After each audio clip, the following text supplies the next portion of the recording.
Ebulição global. Tô vindo aqui para falar rapidinho com você sobre isso. Eu trouxe até o meu amigo aqui, um pequeno sol artificial.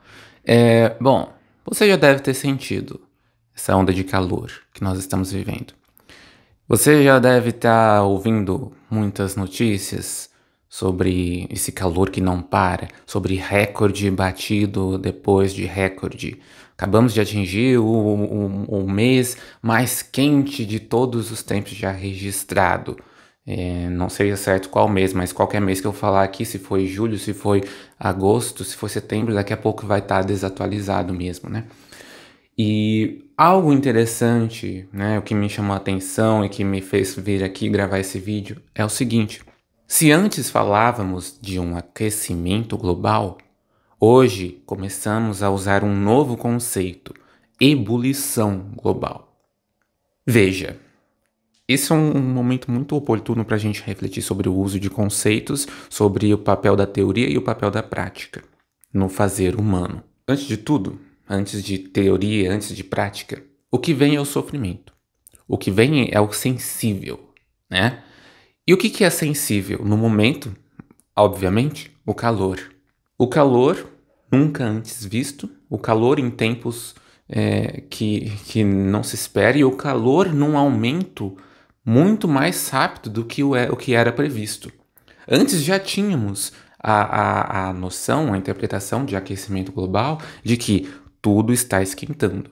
Mas tudo está esquentando, o que nós estamos vendo nas mudanças climáticas é um fenômeno muito mais acelerado. Tudo se aquece com mais velocidade do que se esperava, mesmo dentro da suposição do aquecimento global. Portanto, esse sofrimento, essa coisa sentida, essa coisa percebida, não é mais condizente com as previsões de uma tese tal qual a do aquecimento global. Precisa-se de um novo conceito que reforce as anomalias que estamos vendo. E é aqui que entra esse conceito de ebulição global. Ebulição justamente para dar essa conotação de que está muito mais rápido, está muito mais rápido, está muito mais crítico, e talvez as ações contra isso precisam ser tomadas mais rápido do que estavam sendo tomadas antes para o aquecimento global. Porque ebulição está fervendo, está fervendo. Então, vemos isso. O sofrimento refletido numa mudança conceitual, numa mudança teórica. Fala-se, portanto, agora de uma ebulição global, não mais um aquecimento global, para contemplar essas novas percepções vindas aqui do sensível, vindas do sofrimento. Tá calor mesmo. Agora, a teoria de nada adianta se ela não se ver convertida em prática. Então, não só uma mudança conceitual de aquecimento global para ebulição global é necessária. É necessário que também essa mudança se veja refletida na prática. Se antes tentávamos abordar o aquecimento global e tentávamos propor soluções para o aquecimento global, tendo em consideração as características do aquecimento global, a mudança conceitual pede que a prática também seja revista, pede uma prática para combater a ebulição global, que é uma coisa muito mais rápida, tem essa dinâmica, tem essa necessidade de agir com mais urgência. Mas aqui a gente vê um problema, que é o seguinte problema: a própria prática contra o aquecimento global já encontrava muitos impedimentos, muitos obstáculos, muitas dificuldades. Inclusive a própria difusão da teoria. Quantas vezes você já não ouviu algum político, alguma pessoa assim, falando: o aquecimento global não existe. Não existe. Apesar do sensível estar indicando que existe sim. Então, mesmo o aquecimento global tinha dificuldades em ser ouvido enquanto teoria e em ser convertido enquanto prática. Quem dirá a ebulição global? Quem dirá a ebulição global? Portanto, enxergamos aqui um problema. A teoria tem dificuldades em se converter em prática. E é um problema também sensível nesse sentido, porque enquanto nós não conseguimos converter essa teoria em prática e combater os efeitos da ebulição global, a gente vai continuar literalmente aqui fervendo, fritando. uma coisa sensível. E por que então essa teoria não consegue se converter em prática? Existe aqui uma nova necessidade de refletir o porquê dessa dificuldade. Por que é tão difícil existir um consenso sobre o aquecimento global? Por que provavelmente vai ser um pouco complicado existir um consenso sobre a ebulição global?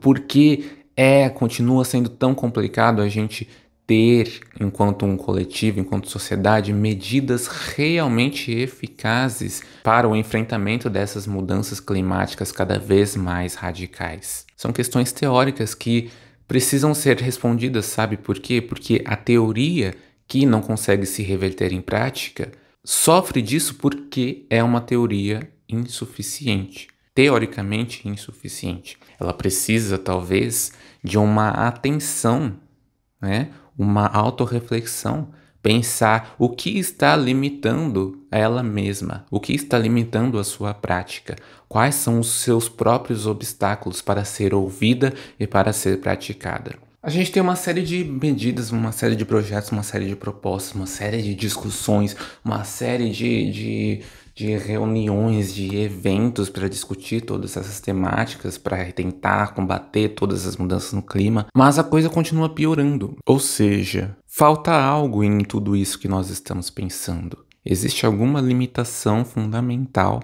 que nos impede de avançar, que nos impede de progredir. Talvez seja uma falha na própria comunicação da teoria, ou talvez seja uma falha dentro da teoria mesmo, algo que a teoria não viu, algo que a teoria não está captando.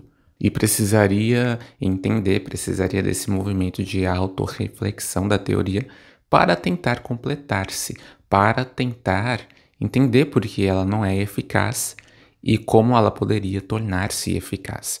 E conforme a temperatura vai aumentando cada vez mais rápido, a necessidade de uma teoria mais eficaz se torna também cada vez mais urgente. E é por isso, no fim das contas, que eu estudo filosofia e que eu procuro difundir a filosofia e o pensamento crítico, porque eu vejo uma necessidade teórica aqui.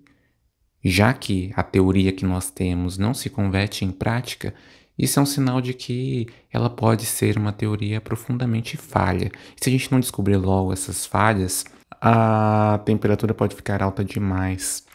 Pode acabar se tornando tarde demais.